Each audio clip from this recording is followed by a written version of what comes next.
again. Thanks for all the support and good comments from last week's show. And we're going to keep it going.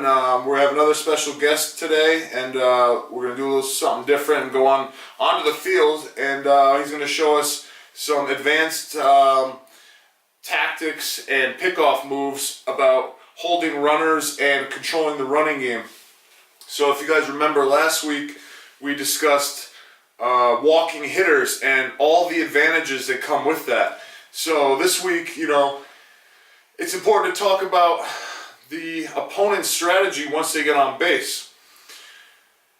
They get on first base, and if you're doing the job right with your walks and limiting hits to, you know, a couple a game, you know, whatever, they need to find a way to get into scoring position. Because if you walk guys, get your double plays, and limit your hits, you're not going to give up many runs. So we have another guest. He is a former Trojan from the University of Southern California. He's a pitcher on our staff, and also have returning this week again, Andre Hughes in the field. So why don't we go out to them and see what they're up to? Thank you, HG. Welcome to the inside footage right here. We're talking about controlling the running game today. So we're trying to find a guy in the wilderness, or whatever you want to call it, who's going to show us how to do it right, the right way, controlling the running game. Okay, runners try to see what the pitcher's doing. So, oh, there's one. You're talking about the head movement. It's like a bobblehead move. You can call it like that. It's like you got to be really quick because the runner tries to steal your bag. Okay, you're gonna see it right here. There's a pulverizer. Right here, he's gonna bring it. He's gonna do it, man. Oh, have you seen that? No chance. I say we just talk to the guy, okay? We try to figure out who it is. I think his name is Mesker or something. I don't know. Let's go. Let's check it out. Come on, follow me. Oh, hey. Hey, sir. Oh, very. Did you see that? That was unbelievable. It's toast. Oh, hi. I'm Hoogie. Chris. Nice to meet you, man. Thanks for having me. So, we're talking about running game today, how to control it. So, you got any info for the people out there? Yeah, so controlling the run game is a big part of pitching. It's a really important part of the game. We know that you need to have a runner on first base in order to set up the double play. Yeah. But in order to have the double play happen, you have to keep him on first base. So yeah. It's really important to make sure he doesn't steal second on you. And how do you get runners on base? By walking them. That's exactly right. All right, cool. Okay, so there's 3 ways to control the running game. Yeah. Okay, you gotta work on your timing, you gotta work on your looks, you gotta work on your picks. Okay. Okay. So can you show us something? Yeah, absolutely. So the first one is timing. Okay. So it's real simple. Yeah. The way you do it is you want to mess with the hitters and the runner's timing by waiting long enough for the hitter to call time. Okay. Because if you wait long enough, he'll always call time. All right. And then once he calls time and the umpire gives him time, that's when you get a free shot to throw the ball straight at his face. Because you can just pretend that you were just trying to slow down and not get injured. Yep. Right? So usually when you throw at a hitter, you have to run the risk of hitting him, putting him on first base. This time, there's no risk. So here's how it works. It's real easy. You get your sign, you come up, you set, and then you just wait. There's nothing else to do. And as soon as he calls time, that's when you go. You deliver a firm pitch just right in his general vicinity of his head. Okay. So that's timing. So the second one is looks. All right. So a runner is always going to be trying to count how many looks you do, right? I mean, like the head movement, exactly. And stuff. Yeah. Okay. So what you do is you just take away his ability to count. Yeah. And the way you do that is you come set, and then you just start varying your looks. There's 1, there's 2, there's 3, 4, 5. Right now he can't. Now he doesn't even know what's going on. You give a little sideways, a little bobblehead, whatever you want to do, and his ability to count the number of looks is just gone. Okay, and so then he trips probably. Yeah, and then he doesn't even know what he's doing. Right? Yep. So the third way, the last way is picks. Right. So picks is to get him out, or you just want to keep him short again. Either way, if you get him out, it's a bonus. Okay. Okay. You're just trying to keep him close. Yeah. Okay. So there's a lot of ways to picks to first. We know the basic one, right? Step off. Yeah. My favorite, I call it the compromise. Okay. Okay. You get your sign, you come up, and you put your foot way over here like it's open, right? Way open. Okay. Because that allows you. You're already halfway to opening up to throw to first base, right? All you gotta do is step off and go. Okay. Or When you lift, you can go up. Now the hitters know what you're doing, right? Now you can go to first, or you can just go ahead and pitch to home. He can't read what you're doing, and you got a great chance to pick. You get him out, that's great. If not, you mess with his timing, mess with the looks and everything. Yeah. He's never gonna take second on you. The double play is still in order. Nice. And you do that on a daily basis, like in every game, pretty much? Yeah, I mean That's what you do, yeah? anytime there's a runner on first, which let's face it is pretty often. Yeah. It's, you know. You don't, yeah, I mean, errors happen and you walk people. Exactly. So, yeah. Thanks, Andre. Great work. As we've seen, these moves are not for everybody. These are highly advanced pickoff plays that only a savvy and mature pitcher with mound presence can pull off. So let's welcome him on set now, our special guest, the master of controlling the running game, Chris Metzger. Chris, welcome. Thanks for coming. Thanks for having me here. It's a pleasure. So like I just said, these are pretty advanced moves, and they're not for all skill levels. You definitely have to be a salty vet out there and know exactly what you're doing. So can you explain to the viewers how long these moves have taken to develop? Yeah, sure thing. I mean, it's taken me a long time to make these work. Really, it started back when I was in Little League. I mean, I was 10 or 11 years old. First time I'd been a pitcher, and I discovered that I had a real talent for controlling the running game and for deceiving runners and picking guys off. So I knew I had a gift, and I knew I couldn't squander it. So other kids would finish the game, go home, have their ice cream, whatever they do. I'd still be at the field working on my pickoff moves. And I really got a lot of work in when I was young, and it's translated now when I'm older. So now your moves are something different, okay? Not many viewers have seen these type of moves before, okay? What do you say to the critics who are always going to be whining when they get picked off about, oh, that's a balk, you can't do that, this and that? The definition of a balk is deceiving the base runner. Okay, so how do you justify your moves and how unorthodox they are? Well, here's the thing. All those guys that are whining on the field when they get picked off, that it's a balk, what I just did, I mean, they're right. It was a balk. I was deceiving the runner. As a balk is deceiving the runner. That's exactly what I did. But the thing is, the only person who matters is the umpire who's making the decision if it's a balk. So in order to pick guys off and control the running game, you have to be good enough not just to deceive the runner, but to deceive the umpire. Because then he will know that it's a balk and he was not going to call it. So the one move you just showed us to first base, called the compromise. Instead of coming set closed position, you come set facing the base runner, which is very interesting. Exactly right. Totally legal. You can come set however you want.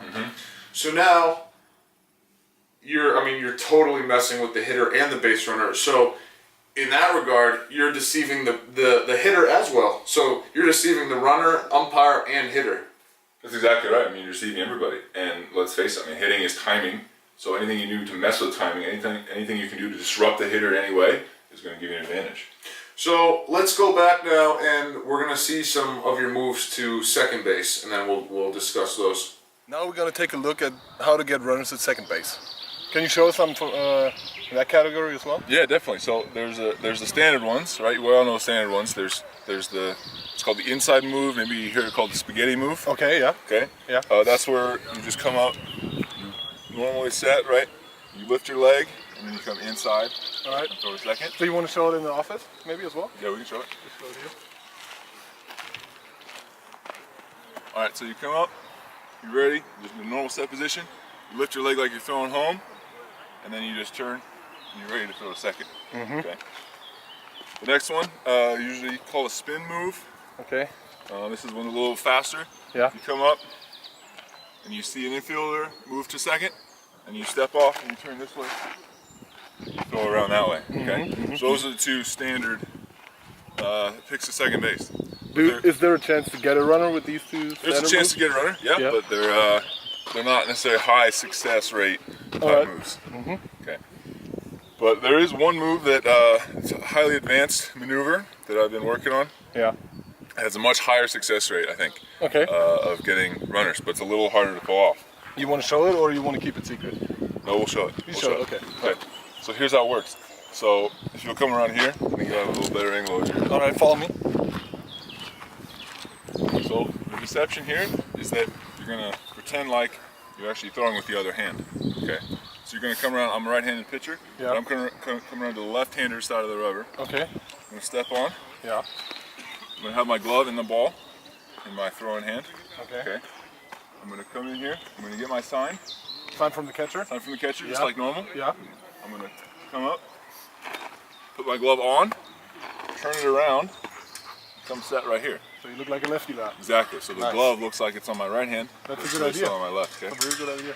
So you come set right here, wait Yeah. for your infielder to break, and then you're in a perfect position. Step, And just throw, second base. Yeah. Well, so you step off, but you also make an accurate throw to second base. Exactly. To get the runner. It's real easy. Before the runner has any time to get back, he's already out.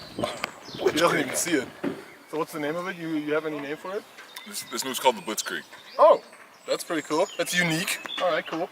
So anything else you want to add, or is that cool for now? What do you think? I mean, that's it. I mean, just keep your moves, keep the runners close, and get What this over about place. stepping off? Do you have a move just to step off? Yeah, I got one of those. Okay. Yeah. Maybe you can show it as a lefty as well, or you're right? No, it's sometimes it's a righty. Righty. So we gotta go around it again. So yeah, so when a runner's at first base or at second base, what they're doing is they're looking at reading your front leg, right? Okay. They're reading your heels and they're reading your leg coming up to pitch, right? So what's a good thing to do is to lift your other leg instead in the same way. To confuse them. Exactly. So it looks like this. Okay. Right? They think you're pitching. Can you do that again? That was kind of Yeah. quick. I think nobody's seen it. So instead of lifting your leg to pitch, Yeah. right, you're stepping off, but instead of just stepping off like this, you're stepping off, Which is like the normal common right, way. Yeah. right, you're stepping off like this. Oh. Boom. He's out. Boom. He thinks you're going home, maybe he takes a little bit off, Probably takes off, and then he's yeah. out before he knows what happened. Well, that's nice. I think we've seen enough right here. I think it's unbelievably good. You can't run on this guy, okay? So whenever you see him on the mound, just stay on the base, okay? Back to you, Harry. Thanks, Andre. So, Chris, very awesome move to second base. The Blitzkrieg, is it called? That's exactly right. Incredible. I mean, how did you come up with the idea to completely deceive everybody in the entire ballpark? I mean, that's like a magic trick, you know? Blitzkrieg's my masterpiece. You know, it's been a career in the making, and you know, it's been heavily field tested. I mean, we went out, we took some of the best base runners on the planet out to second base, and we saw if they could recognize it coming, see it coming. And out of 30 guys that we had there on the field, only one had any idea what was going on. So that's less than 3% success rate. So we knew we had something special at that point.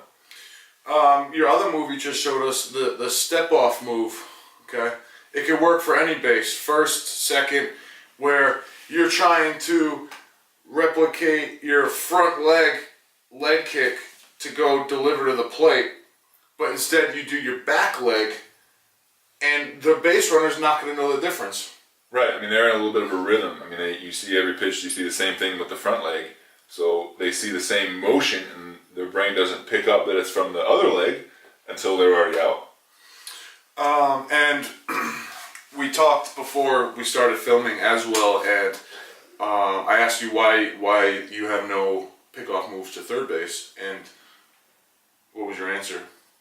I never get runners at third base. Correct. So you don't have to practice when your moves are this good to second base and to first base. There's no need to have a third base move. Exactly right. There's no runners going to be there. Last point I want to talk about. When you're holding runners, because a lot of coaches, pitching coaches, they say that's the most important. Disrupt their timing, be quick to the plate. What is your go-to move in terms of holding runners? Is it the bobblehead, or the wait till they call time and then try to go upstairs on them? I mean, both of them are good for controlling the runner. There's no doubt, but I think the hold move, it has the advantage because it also disrupts the batter. Okay. Like, best case scenario, you just square one up right on the side of the head, right? But even if you don't, they still have to get out of the way, and that moves their feet. You always hear that, move their feet, and now they're taking a step back and they're not as ready for the next pitch. Great. We'll be right back, and we're gonna take some viewer questions.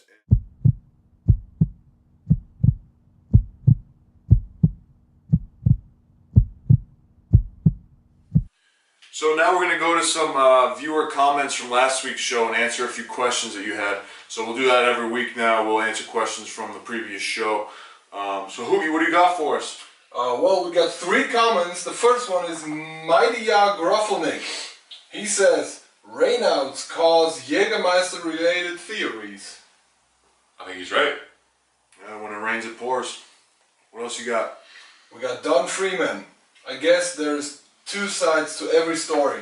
Not walking people causes Tommy John surgery. That's a new one.